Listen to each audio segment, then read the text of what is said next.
Hello అందరికీ, ఇవాళైతే నేను ఒక రెసిపీ ప్రిపేర్ చేశాను. చాలా సింపుల్ అండ్ క్విక్ అన్నమాట.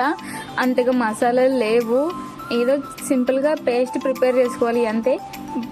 బట్ ముందుగా ఈ ప్రాసెస్కి కొంచెం టైం పడుతుంది, కొంచెం ఓపిక్గా ప్రిపేర్ చేసుకోండి, చాలా బాగా వస్తుంది.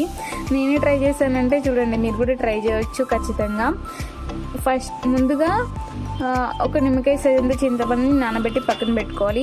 ఆ తర్వాత 2 ఆనియన్స్ని తీసుకొని సన్నగా కట్ చేసుకొని గోల్డెన్ కలర్లోకి వచ్చేంత వరకు ఫ్రై చేసుకోవాలి. ఆ తర్వాత నువ్వులు, జీలకర్ర, పల్లీలు, ఎండు కొబ్బరి వీటిని డ్రై రోస్ట్ చేసుకోవాలి. ఎక్కువగా రోస్ట్ అవ్వనివ్వద్దు, చేదైపోతుంది.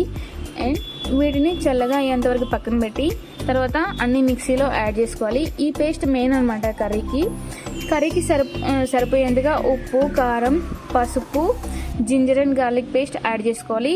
ఇదంతా డ్రైగా ఉంటుంది కాబట్టి కొంచెం వాటర్ని అడ్జస్ట్ చేస్తూ కొంచెం బరకగా వచ్చేంత వరకు పేస్ట్ చేసుకోవాలన్నమాట. ఈ పేస్ట్ని మిర్చీలలో స్టఫ్ చేసి పక్కన పెట్టాలి ఒక 5 to 10 minutes. తర్వాత సింపుల్గా తాలింపు వేసి ఈ తాలింపులో పక్కన పెట్టిన మిర్చి స్టఫింగ్ ఉంది కదా, వాటిని అరేంజ్ చేసుకోవాలి ప్యాన్లో. ఆ తర్వాత ఒక 2 minutes వరకు కుక్ చేయాలి వీటిని.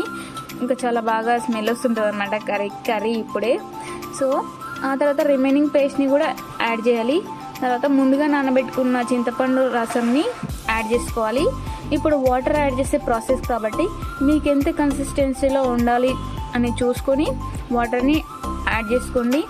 ఈ వాటర్ యాడ్ చేసే ప్రాసెస్లో కర్రీని బాగా ఉడకనివ్వాలి. ఈ ఉడికే ప్రాసెస్లో మనకి ముందుగా ఎప్పుడైతే స్టార్టింగ్లో ఆయిల్ వేసాం కదా, ఆ ఆయిల్ అంతా పైనకి వచ్చేంత వరకు ఉడకనివ్వాలి. ఇదే అనమాట ఫైనల్ లుక్. నేను చేసే కర్రీ ఇంత బాగా వచ్చిందని నేను